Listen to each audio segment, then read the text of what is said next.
porque é a Bárbara do Te Atualizei. Seja bem-vinda, minha querida Bárbara. Fala, Barbarella. Atualizando. Barbarelíssima. Olá. Você viu o presidente agora? Você estava acompanhando lá o presidente da ONU? Eu tava. Ele falou o seguinte. O que ele falou? Falou que a liberdade da imprensa deverá ser preservada. Quero ver. Nos Estados Unidos ou aqui? Porque... Não, ele falou que a liberdade de imprensa deve ser preservada. Palavras do presidente. Se não preservar, nós que somos uma parte desta imprensa, que estamos aqui com a toba na mão, nós vamos exigir dele. Se não, nós vamos apoiar um deputado mineiro que quer fazer do dia 1º de abril o dia do Luiz. Sim. Tá sabendo? É daí da sua terra. De Uberlândia. É de Uberlândia. Você não tá sabendo? Uberlândia. 1º de abril vai ser uma homenagem. Vamos esperar. Cristiano Caporeso. Achei coerente. O Caporeso é ótimo. Você acha? Mas eu achei coerente. Porque o que a gente tem hoje não seria só essa mentira, né? Nós temos várias outras.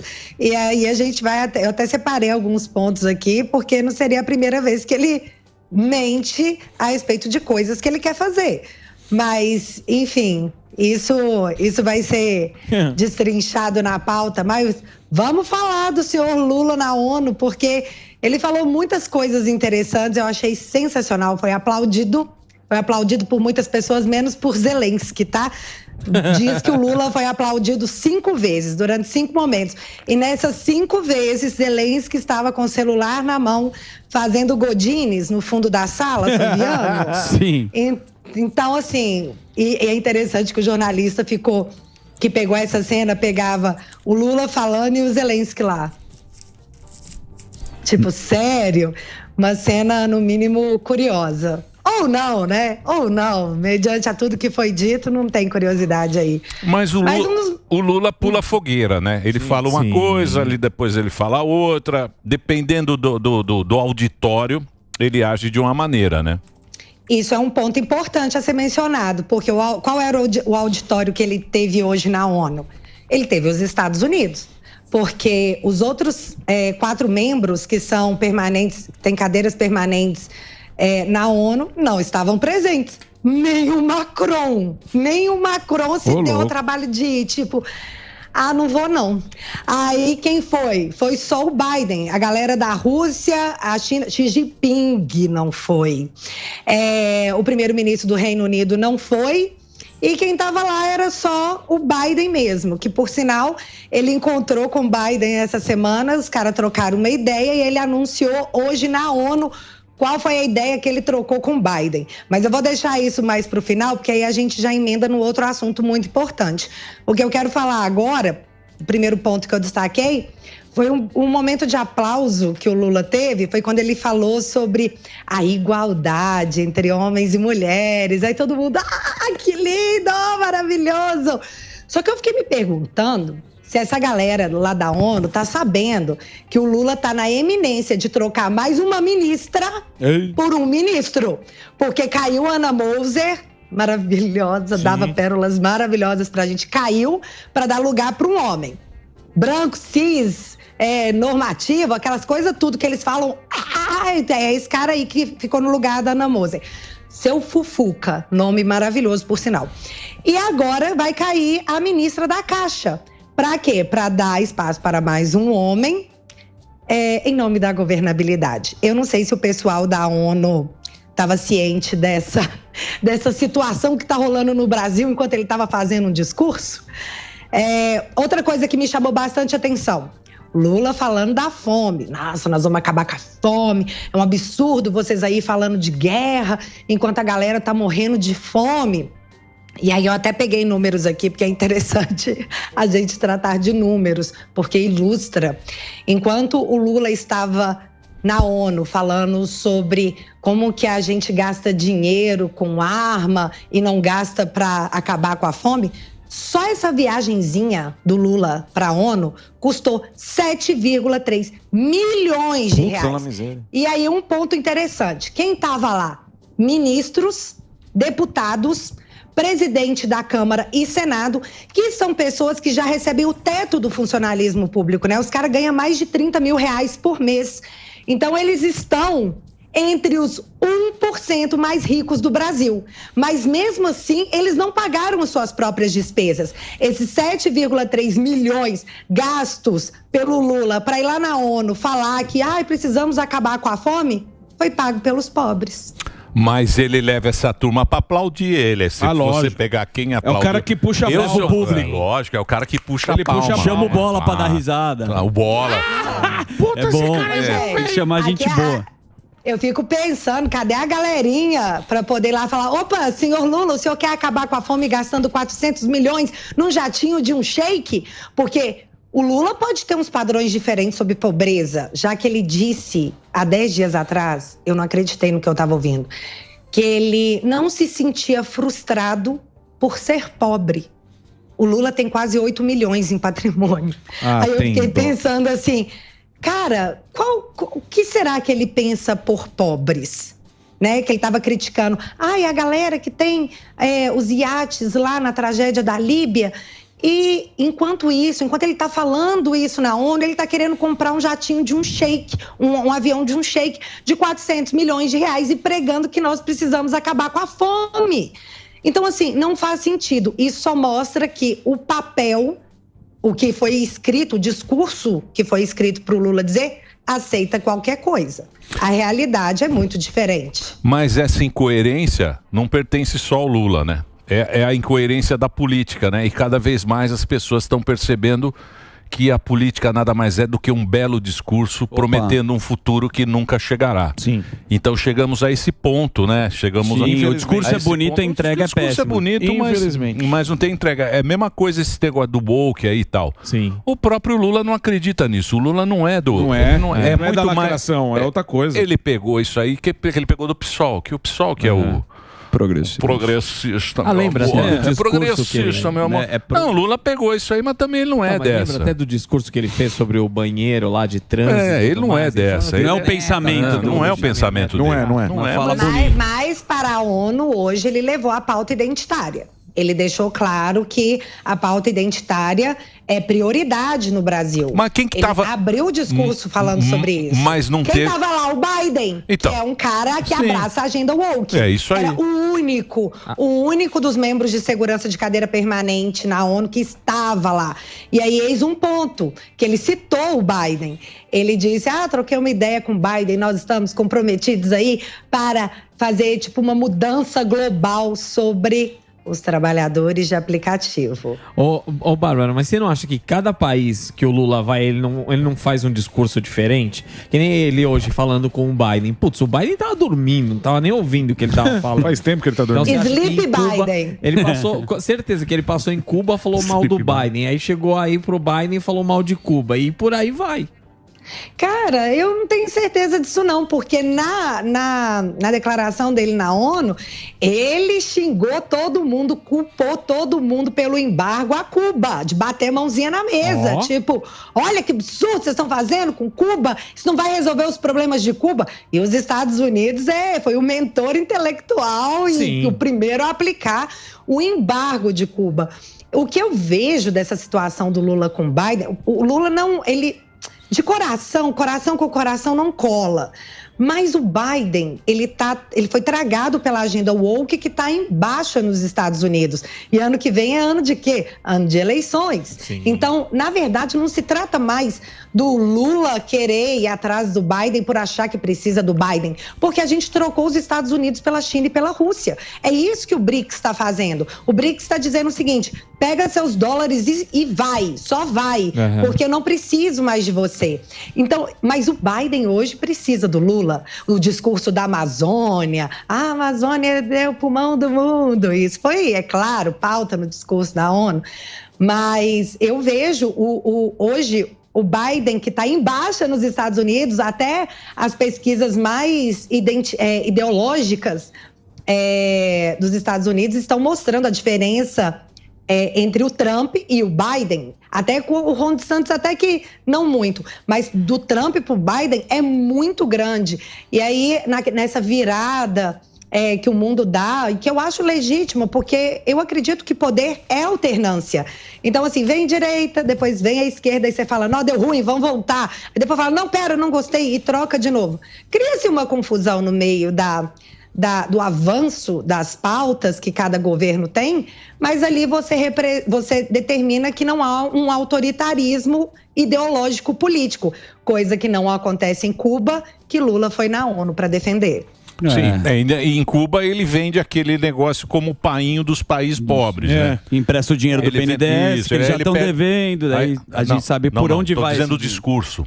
O discurso dele é vender a pobreza. Certo. Pobreza de país pobre, ele fala, não, eu sou o painho aqui, eu vou distribuir. Tô com a turma. Vou ajudar. Eu sou o cara dos pobres. Isso. Quando ele vai no país rico, ele entra na onda dos países ricos. Só que o Brasil não tem o que mostrar para o mundo. Sim, perfeito. Você tem a China, que é a fábrica do mundo. Você tem a Índia, que está investindo muito em educação, em tecnologia e tal. O Brasil, se o Lula é um cara inteligente...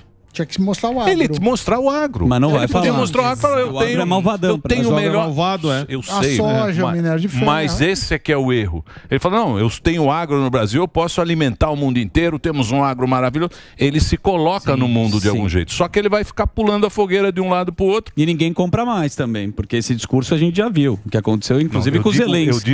Eu digo de você se colocar. Como é que o cara se coloca? Mas ele não pode, Emílio, ele não pode usar esse discurso, porque hoje é o agro que segura o PIB do Brasil, isso todo mundo sabe disso. O problema é que o agro é o malvadão das mudanças climáticas.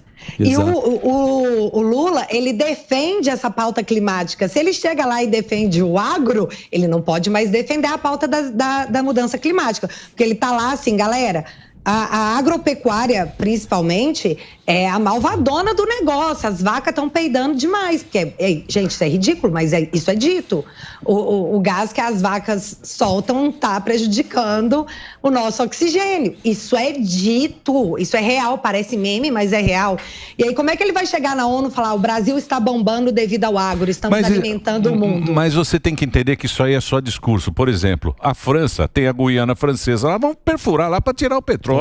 Por que você acha que o Macron quer entrar aqui ele quer entrar aqui porque aqui tem riqueza. Você acha que ele quer preservar? Então tudo é papinho. Ele podia vir com esse papo, mesmo que ele fale... Porque também... Vamos ser honestos, vai. É tudo papo furado, que ele defende pobre, que ele defende preto, que ele defende os minorias. Tudo uma conversa mole para boi dormir. Lógico. Então essas conversas mole a gente nem deve mais colocar em questão, né? Tem que ser mais pragmático, né? Chega dessa conversa. Que não vai para lugar nenhum. Aliás, por falar nisso, Bárbara, acompanhando a sua pauta aqui, que sempre tem uma pauta, tem o projeto dos senadores para o processo do impeachment mudar. Que história é essa? Tem. Na verdade, o que a gente tem hoje, por exemplo, aconteceu um negócio que deveria nos chocar e é assustador, porque quando a gente perde a capacidade de se chocar com alguma coisa, é porque o absurdo está se tornando normal. E isso é um sintoma muito negativo. Hoje, o Toffoli, mais uma decisão monocrática, ele anulou totalmente as decisões do TRF4 em cima do juiz Apio da Lava Jato. Vale a pena a gente recordar que o juiz Apio foi aquele que assinava Lully como senha. Ele primeiro disse que não, depois disse que não ia se manifestar a respeito e depois ele disse que isso era um protesto. Ele estava protestando porque era uma prisão indevida. O juiz Apio, após algumas decisões polêmicas, talvez ideológicas dentro da Lava Jato, porque ele disse a que veio, ele queria rever as decisões da Lava Jato. Num embate, ele, segundo a investigação, tanto que levou ao afastamento do juiz, ele ligou para um filho de um desembargador, de um juiz, o TRF4, para tentar arrancar coisas do filho do cara, tipo um trote. E ele acessou documentos que ele não poderia ter acesso, ligou para esse menino gravou a ligação, apresentou, foi feita uma perícia onde foi constatado que, de fato, era o juiz ligando para um filho de um outro juiz numa intenção até intimidatória. Então, ele foi afastado da Lava Jato. Após o Toffoli, numa semana já controvérsia, vou dizer o mínimo aqui, porque o Lula está falando que tem que ter liberdade de imprensa, mas nós aqui cometemos autocensura para comentar os fatos. Então eu vou dizer aqui que é uma decisão controvérsia, onde ele anulou as provas, as delações e as provas da Odebrecht, baseado num documento que de fato existia, e mesmo após se revelar que esse documento existia, ele disse que não dava para voltar atrás. Hoje o Toffoli, ele pega para si todas esse caso envolvendo o Apio e anula tudo. E aí entra essa discussão sobre a mudança do rito de impeachment, de abertura de processo de impeachment sobre ministros da Suprema Corte no Senado, que é a casa revisora para o Poder Judiciário. E hoje funciona da seguinte forma: você apresenta lá e fica até quando o Pacheco quiser. Tipo, se eu quiser, um dia eu olho, se eu não quiser, paciência. Você pode colocar 50 pedidos aqui, 100 pedidos. Não me importa. Se eu não quiser, eu não vou mexer. Essa alteração, que é um PSR de 2019, do Lazier Martins, ele prevê o seguinte: que o presidente da casa, após a apresentação do pedido de impeachment, vai ter 15 dias para se manifestar, positivamente ou negativamente. Se ele não se pronunciar, tipo, não quero comprar esse BO, isso vai permitir que os secretários das mesas possam se manifestar a respeito. E aí, beleza, em caso de negativa ou positiva, tanto do presidente do Senado quanto das pessoas que compõem a mesa, vai ser permitido um recurso ao plenário do Senado, sendo necessárias 27 assinaturas para esse recurso ser aceito. Por exemplo, eu protocolei o pedido de impeachment, sei lá, do Cássio. Aí o Rodrigo Pacheco não aceitou. Eu, como autora do pedido, vou poder recorrer ao plenário do Senado, se eu tiver 27 assinaturas, para que isso seja discutido. Uma vez alcançadas as 27 assinaturas, corre-se o prazo de 5 sessões deliberativas, onde, de forma automática, a discussão será instaurada. Então, esse projeto prevê mais transparência dentro do rito. Após isso, segue como é hoje. Mas nós vamos ter pelo menos um debate explícito sobre prós e contras e sobre os argumentos utilizados para se protocolar tal pedido. Muito bem. Impeachment, muito impeachment, né? Mas e é complicado. É muito complicado, Mas muito impeachment. Mas tem que estar aberto. Muito impeachment, tem que aguentar. Tem que aguentar. Tem que pagar os boletos, tem que mudar na eleição. Tem que mudar na eleição. Aí você aguenta. Tem perguntas? Não, tem pergunta, na mano? verdade, eu fico pensando aqui que a eleição é 4 anos, a ferramenta que a gente tem. Só que a gente está vivendo o terceiro turno eterno. Não aguento Só que só tem notícia ruim. Não tem uma notícia boa. Não, é verdade. Quer ver outra coisa? A inflação do Haddad, que eu sei que ela do Haddad? Ela tem aí do Chaimex? Tem, pô. Mercado financeiro? Mercado financeiro? Tá adorando o Jaiminho. Você tá, Ela gosta. Em Bárbara? Tachad é um cara maravilhoso, né? Eu achei interessante, porque hoje a Quest, que foi muito comentada no período eleitoral, que dava, tipo assim, que o Lula ia ganhar no primeiro turno, uma diferença muito grande. Hoje ela volta para nos contar que o mercado tá chateado com o Tachad. Sério? Tá chateado. Mercado que fez o L embaixo da mesa? Poxa, não, eu não acredito.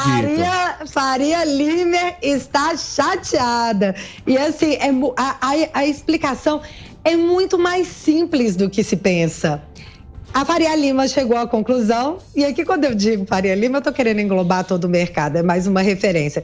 Chegou à conclusão que é o seguinte, que teve uma melhora, né, da confiança no mercado no mês de julho para com o Tachad, porque foi apresentado o arcabouço, e aí o pessoal falou, nossa, o Tachad é o melhor do pior dos mundos. Então, deixa ele lá que vai ser menos ruim. Vamos dar um voto de confiança. O pessoal gostou do arcabouço e tal. Só que aí foi passando o tempo, a galera foi meme da Nazaré Tedesco, tipo, como é que ele vai fazer isso?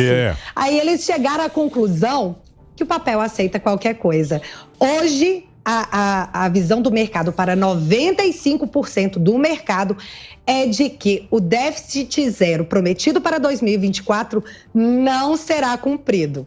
Lembrando que Simone Tebet falou, vamos pegar com Deus aí, que é o que tem para hoje. E aí o mercado, na semana seguinte, fala, amigo, você não vai cumprir. Então tá rolando agora uma desconfiança do mercado perante as políticas econômicas de excesso de gastos e baixa de arrecadações, porque isso ainda está acontecendo, Sami. Você deve estar acompanhando, que nós continuamos com queda de arrecadação, com gastos subindo. A conta, no final de tudo, não vai fechar. Não tem como você aumentar o seu gasto. É como se você recebesse o seu salário, mas você está contando que você vai receber seu salário mais 500. Você está contando com isso. Então você gasta, sei lá, R$1.000 de salário mais 500 que você está acreditando que vai receber.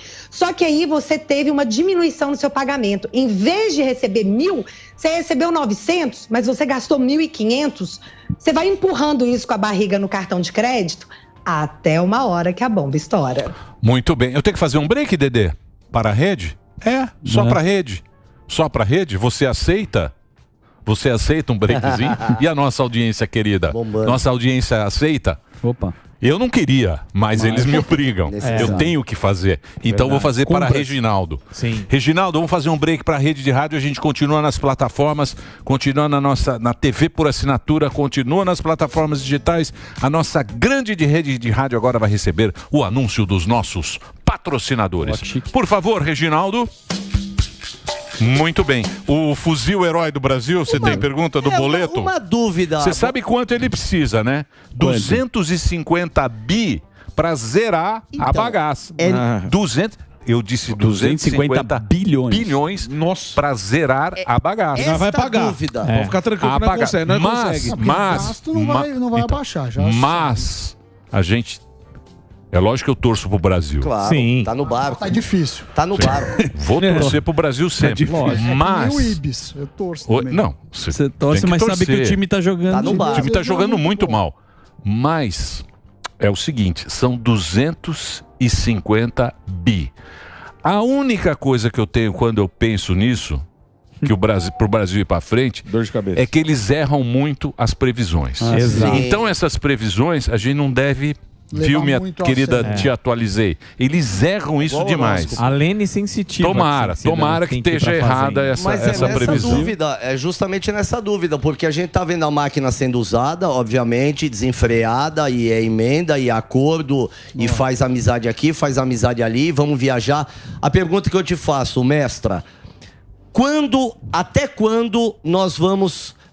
conseguir aturar isso? Quando que essa máquina vai explodir? E aí, acabando o dinheiro, obviamente, ele vai perder muitos amigos e muitos aliados.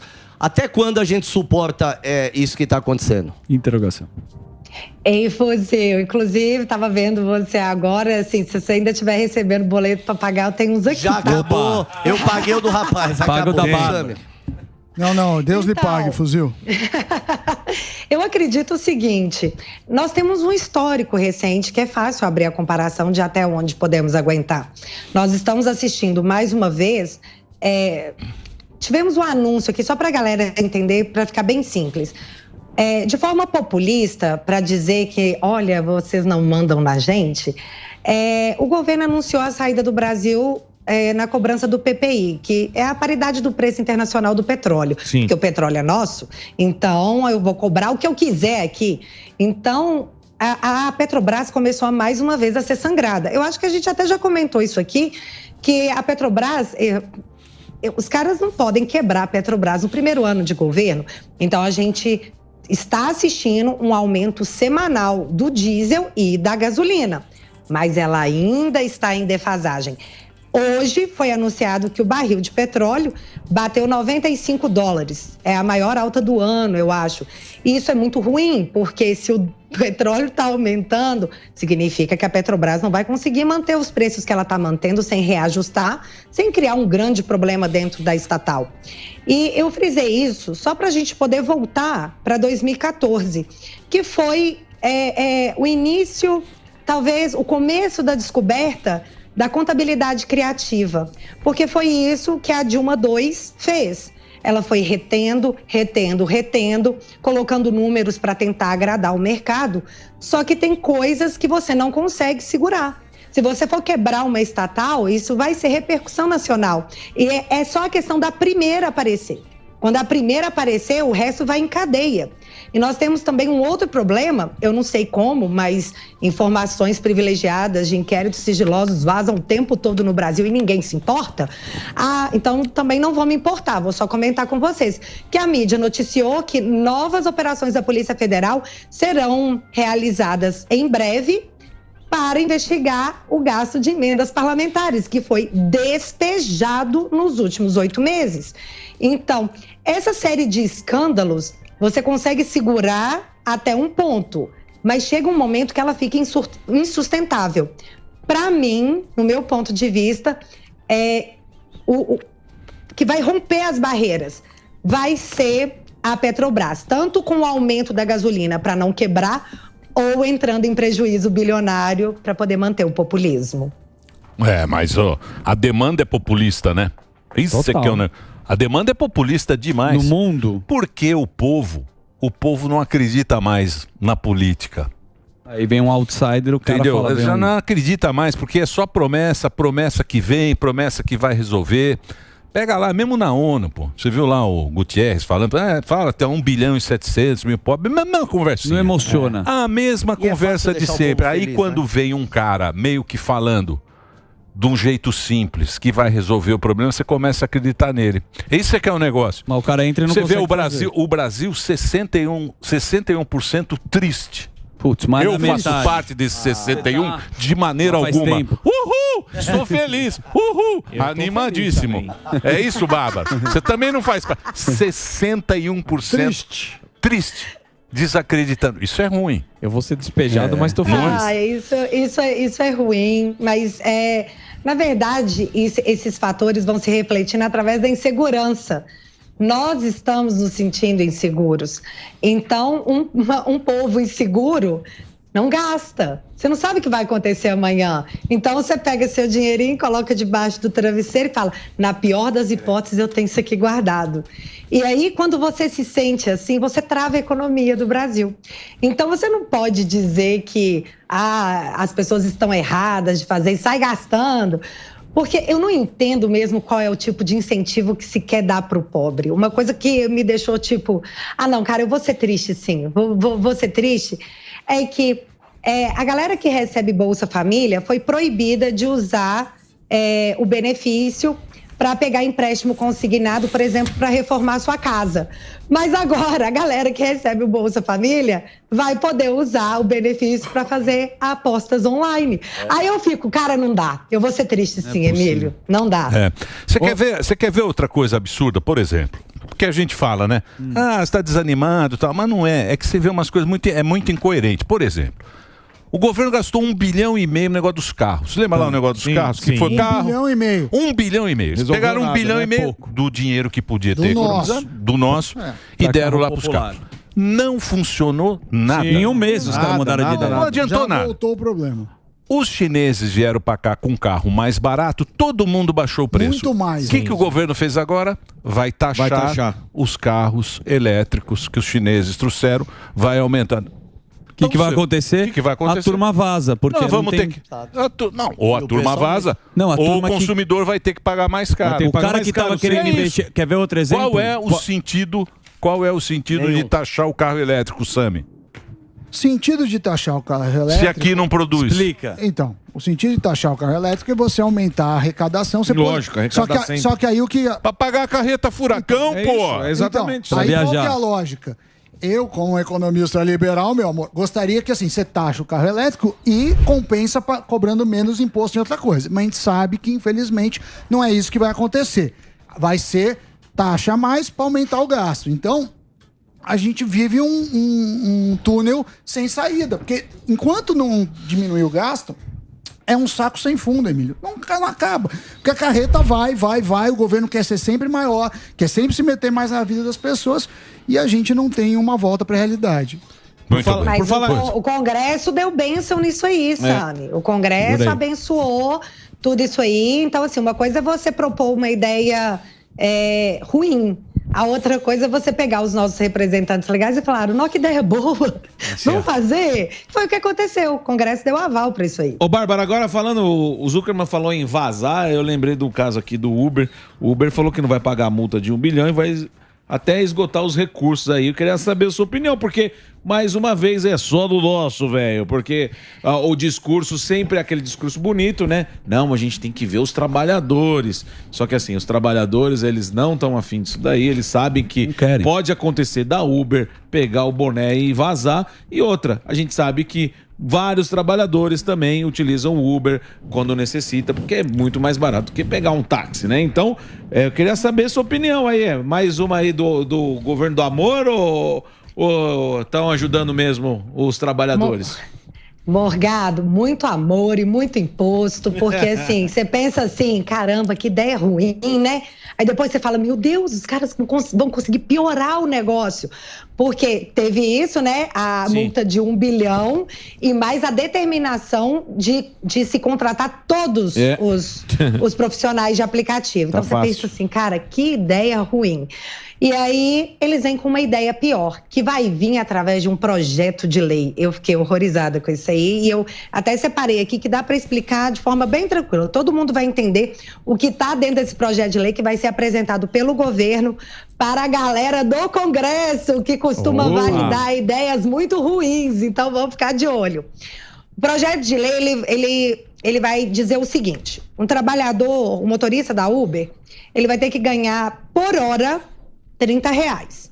Nesses R$30, já vai estar incluído o gasto operacional. Então, R$30 por hora é o seu salário, mais o seu gasto operacional. Você deverá, desses R$30, receber R$7,50% líquido. Então, o que eles estão provando, vão tentar aprovar, é que o motorista da Uber, descontado tudo que ele gasta, ganhará R$7,50 líquido. Desses R$7,50, eles vão propor a taxação em INSS, né, um recolhimento de 27,5%.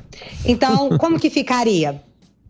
A Uber teria que pagar 20% desses R$7,50, 20% a Uber ia pagar, que dá aí uns 50 por hora, e o motorista ficaria com 7,5% dos 7,50, que daria aí uns 56 centavos. Então, por hora, o governo pretende arrecadar com o INSS de cada trabalhador da Uber uma média de R$2 e pouquinho por hora. Eu até me dei o trabalho de olhar aqui. Hoje no Brasil nós temos mais de 1.600.000 pessoas cadastradas na Uber. Então, isso bate diretamente com um problema que foi uma promessa de campanha. O Lula, ele falou durante a campanha que ia zerar a fila do INSS. Não, nós vamos zerar, nós vamos dar conta, é só uma questão de força de vontade. O ministro da Previdência, o Carlos Lupe, do PDT, em janeiro, dia 23 de janeiro, ele deu uma declaração falando, até o final do ano nós vamos zerar a fila do INSS. Há 3 dias atrás ele deu uma declaração falando assim, então é impossível zerar. É muita gente. Mas é conversinha dos caras. É conversinha. É o papo furado. Lógico que é. É claro que é. Vou proteger todo mundo. O que a gente vai ter com essa taxação da Uber, eu não sei se ela vai vazar de fato. É uma possibilidade, principalmente se essa multa de R$1 bilhão for mantida. Não acho que a Uber vai querer pagar isso. Se ela tiver que pagar, ela vai embora. Mas se ela tiver que arcar com esses encargos trabalhistas, que vão aumentar em muito o custo operacional da Uber, ela não vai ser o empresário... Não, gente, não. O custo não vai ser do empresário e não do consumidor. Por favor, nós não vamos cair nessa de novo. O custo vai ser do consumidor. Não, que vai embutir no preço, o valor do serviço vai servir. E aí, o que vai acontecer? Vai todo mundo ficar triste. 61% vai aumentar, Emílio. Eles vão fazer a Uber do Brasil. Não tem lá, eles não iam fazer o Correios. O Correio.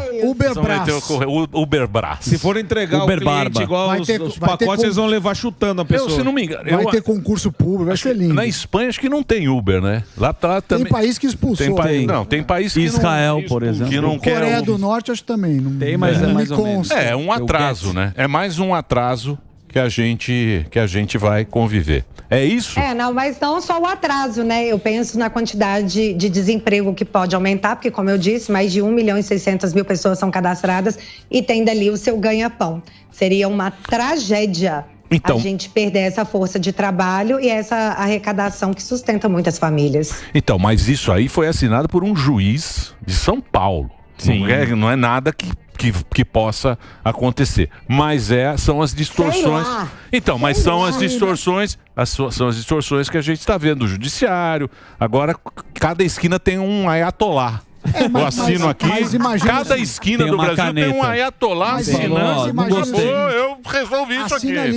Tem 1 bilhão para o Uber. Quem é você? Eu sou o ayatolá José Manuel. Resolvo aqui com uma assinatura. Mas, Emílio, é o Brasil. Mas só isso já é ruim, porque afasta novos investidores. Imagina você tem uma startup de mobilidade e você fala, eu não vou para esse país, porque os caras são malucos. Eu vou ficar com meu dinheirinho bonitinho. Então, mas é o país do painho dos pobres. Exato. É isso aí, bicho. Tá ajudando os pobres. Vai ser do pobre, vai ficar todo mundo pobre. É isso, pronto. É o caminho da miserabilidade. Isso. Nós vamos lá.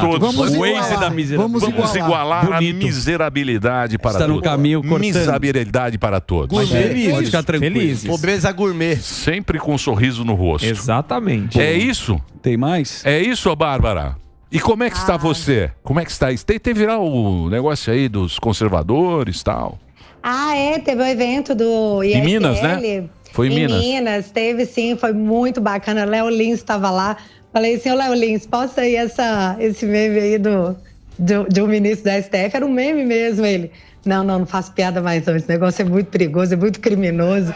E assim, a gente ri, mas é muito assustador. E de qualquer forma, tivemos o evento da galera conservadora liberal do IFL em Minas, que foi dia 15, mas dia 23 e 24 também teremos o CIPEC em Belo Horizonte. Estou muito feliz, muito orgulhosa. É o maior evento conservador do mundo, dessa vez em Minas Gerais e com entrada gratuita. Então, quem tiver por aqui, chega mais. A gente vai falar uns negócios, se você não concordar, lá ninguém vai te atacar. Você tem o direito de discordar, que é o que se preza em todas as democracias. Exatamente. E esse é o grande problema da direitola. A não ser a direitola gorda, que é muito brava. Que ela não larga lasanha jamais. Ela é muito brava, essa direita. Essa direita que fica... Isso. Viva lá Nutella, caralho. Isso. É isso aí. Obrigado, viu, Bárbara? Ó, Te Atualizei Oficial, tem o Instagram da Bárbara e tem também o aplicativo dela, que é o teatualizei.app, você entra lá e acompanha. Obrigado, Bárbara, obrigado aí pela sua participação. Muito agradeço. Você sabe que a audiência gosta muito de você, a gente também gosta muito de bater um papo com você aqui, sempre trocando as ideias. Obrigado, viu? Obrigada eu, gente. Obrigada, audiência. Obrigada, meninos. E até daqui 15 dias. É isso aí.